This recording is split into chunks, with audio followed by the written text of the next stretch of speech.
Hello, everyone, and welcome to an exclusive interview with the global tennis legend, Leander Paes. Leander, thank you so much for speaking to us. My name is Anica Mann, and I'm from Indusage in Australia. And we are very thrilled to take all our audiences through the exciting new web series on ZEE5 called Breakpoint.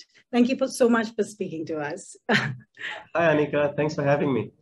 Oh, great. Leander, how does this series walk us through your journey as a sportsman and an individual with regards to a friendship off the court, coming back together on court? What happens emotionally in the series? How would we see this?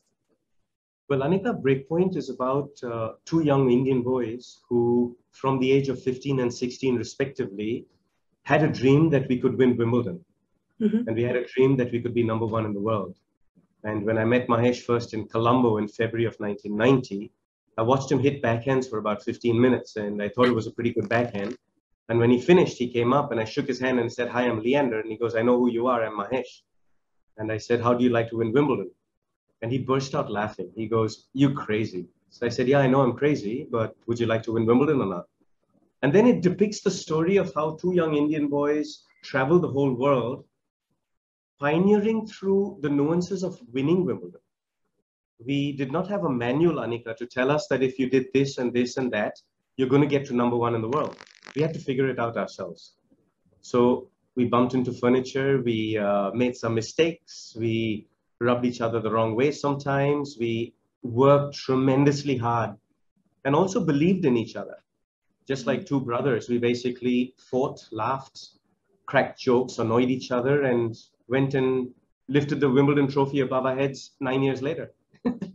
That's amazing. I mean, it's giving me goosebumps right now, so I can't wait to watch this.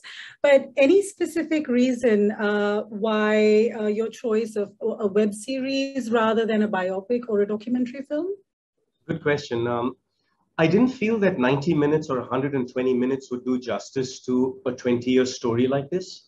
Because for me, it's not just about winning Wimbledon. It's not just about being number one in the world. It's not about candy coating life, right? Anybody who knows me really well knows that you're going to get tremendous passion, you're going to get the truth, and you're going to get phenomenal dedication to my craft. So for 20 years, Anica, we've been receiving offers to actually do a feature film on Leander and Mahesh. But we've kept on saying no to that. And when we got Nitesh Tiwari and Ashwini Iyer Tiwari to the table, we managed to close in on a docu-series format within about an hour. I'm very grateful to collective artists, which is Vijay Subramaniam and Ashu Nayak, who actually came forward and brought ZEE5 on board. And I'm really appreciative for this whole team, Anica, because they actually allowed us to tell our story true. They allowed us to be raw. They allowed us to be vulnerable. They allowed us to depict this story about how champions are made. That too in a country where there's no manual to teach you how to be a champion. But they also allowed us to be vulnerable, to actually say that, you know what, I should have just picked up a phone and asked him how he was doing. But at that moment in time, I didn't, because I didn't have that knowledge. My ego got in the way, or maybe there were layers between us with other people. When we won, a lot of people came on the bandwagon. So we didn't have that same camaraderie after we won Wimbledon and after we became number one in the world that we had in 1990 and 92 and 94 and 96. So I think that we're also happy to show where the wheels came off. And it was quite courageous, I must say. Yes. But at the same time, what's life without being a little courageous, right? You got to let it out there. Yeah, oh bless. Well, I think along with your and Mahesh's journey, we've all been along with you. You've been part of our popular culture, our most important sports memories for this country. And for that reason, in this series, several people come together and become part of your narrative, give comments on your narratives. Could you give us a little snippet as to who all is being featured in the series and what they talk about? Yes, we decided not to use any actors. We decided to do it real. So hence our parents are in there, our siblings are in there. Mahesh has got one sister, I've got two elder sisters. You've got our friends in there, you've got our coaches, our trainers. my coach, Bob Carmichael, who is from Melbourne, Australia, he passed away in 2003. Oh, I'm sorry. And he is one of the biggest reasons why Mahesh and myself conquered Wimbledon. He's one of the biggest reasons why we became number one in the world in doubles, because he taught us doubles. And Bob's not around. Sorry. But this docu-series also is in honor of him. I spent many, many years, 19 years to be exact, with Bob in Melbourne, training there and learning the craft there. And he traveled with Mahesh and I over 35, 40 weeks a year, teaching us the nuances of how champions play doubles. So this is also in great gratitude to a man who may not be around today, but his voice is always over my right shoulder, because that's how he used to train me. He would stand right behind me on the baseline of a tennis court and keep screaming out instructions in my ear. And it wasn't just necessarily technical instructions. It was more values, more ethics of life, more discipline, more structure. And also at the same time, he made it fun. Bob made life fun for me. And that's why I've had a 31-year career. So I miss him tremendously. But this is also an honor to him. Oh, yes. Well, you know, following your journey, one thing we can be sure of, that you've always been this absolutely passionate player and this passionate human being, right? And I believe this show is going to take us through that. What is the one moment that is the most emotional moment that you had to face while filming this series? Tough to choose one, Anica. Leave that. Going through all the archives, going through all the clippings, going through all the articles, going through all the centerfold magazines, you know, some of the stupid stuff we did, doing bare-chested Grand Slam winning trophies for India Today cover, and what made us do that, Lord only knows. But also going through the video archives of winning the French Open, winning Wimbledon. There is one scene in episode 4, the look on Mahesh's face after we won Wimbledon, because he didn't believe it until we did. And that's the exact question I asked him in February 1990. And it took us 9 years to win it. But in February 1990, when I asked him, how about, you know, winning Wimbledon, I won it 4 months later. I won the junior boys singles in the summer of 1990. And he shared a room with me at that time.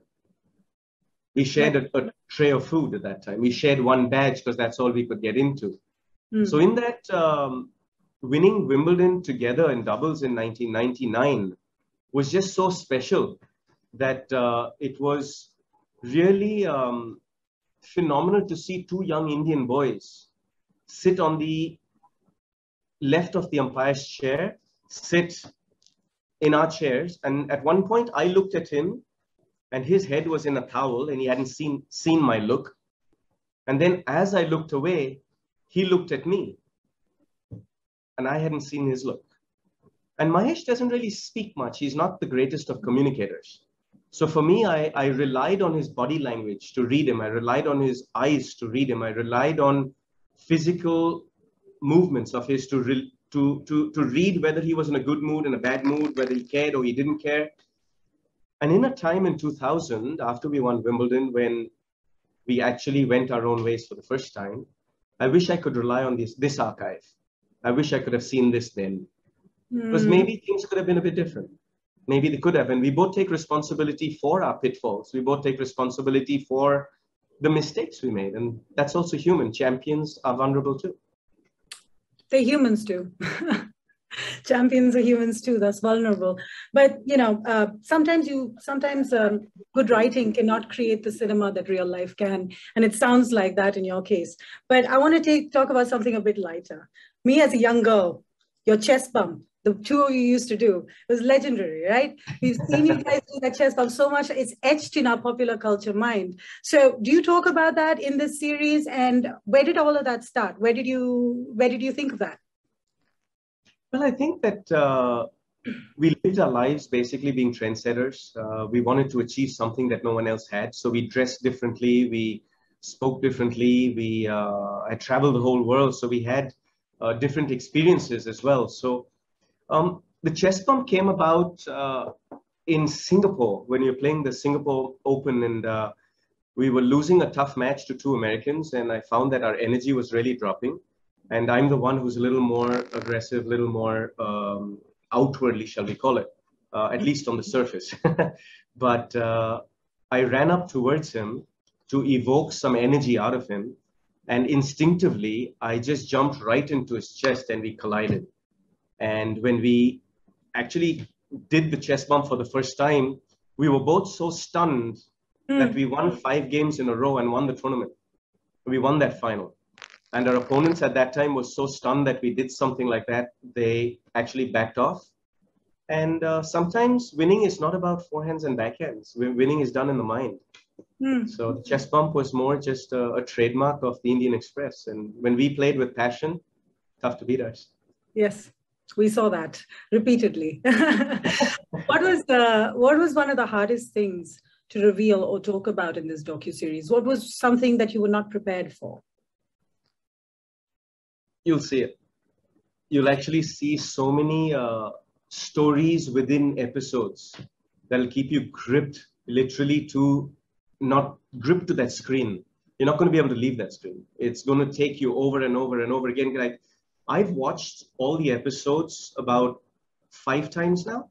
Oh, well. And every time I've watched it, I've seen it from a different perspective.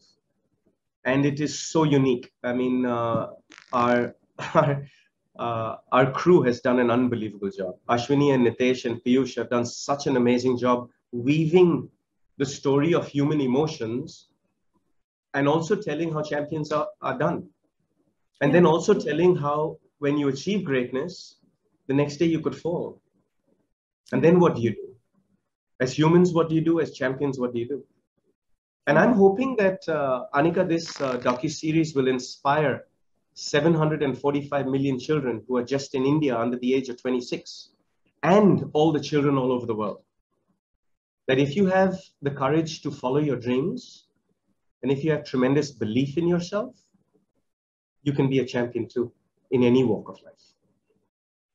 Well said. It was one of my questions that I was really looking forward to asking you, was any messages for the youth who admire you and want to play at the highest levels, such as yourself, especially in a country that where a particular sport may dominate the popular mind, you know? I think that cricket is a religion in India. And I think that as much as you watch the 1983 World Cup and you watch great captains like MS Dhoni, Saurav Ganguly, Virat Kohli, you watch the cricket team do some wonderful things. I think that sport in India is on the upswing. If you actually look at the 2020 Tokyo Olympics, we won 7 medals in the Olympics, which is the most we've ever won in the history of our Olympic performance. And also, if you look at our Paralympic athletes, I'm so proud of every one of those Paralympic athletes because they actually performed at such a great level. I mean, they are real true champions of life. And for me, I think that when you look at the Leander Paes story, it is an inspirational story. It's a story of how winning is done. Not just winning Wimbledon or not just winning Olympics, but winning in life. And for me, that is the journey that I've lived. I've lived it very true. I've lived it very honestly. And I've been really fortunate to have a great team at Breakpoint with Earth Sky Productions, with ZEE5, with Collective Artists, and everyone behind the scenes who don't get a chance, Anica, to be in front of the camera like I am with you. But I'd like to humbly bow my head and say thank you to every one of those guys behind the scenes who, whether they looked after a camera or whether they looked after a bottle of water or whether they looked after the clothes, the makeup, the storyboarding, the editing, the sound, the music, I could keep going on. Yeah. But really a big thank you to all of them because Breakpoint has been a phenomenal ride. It's been a great journey. And having done a few great projects in my life, I can't wait for this one to release on ZEE5 on the 1st of October and see the results of it in the next years to come. If we inspire a few people who turn around in 4 or 5 years and say, मैंने भी Breakpoint देखे हैं और Breakpoint को देखे मैं भी सोचा कि मैं भी champion बन सकता हूँ. I think that would make my day. Yeah. And Godspeed to that thought. My last question, and it's a one-word answer on a lighter note. If a movie had to be made just on you, who should play you? Me. Yes, you. Me. You should play you.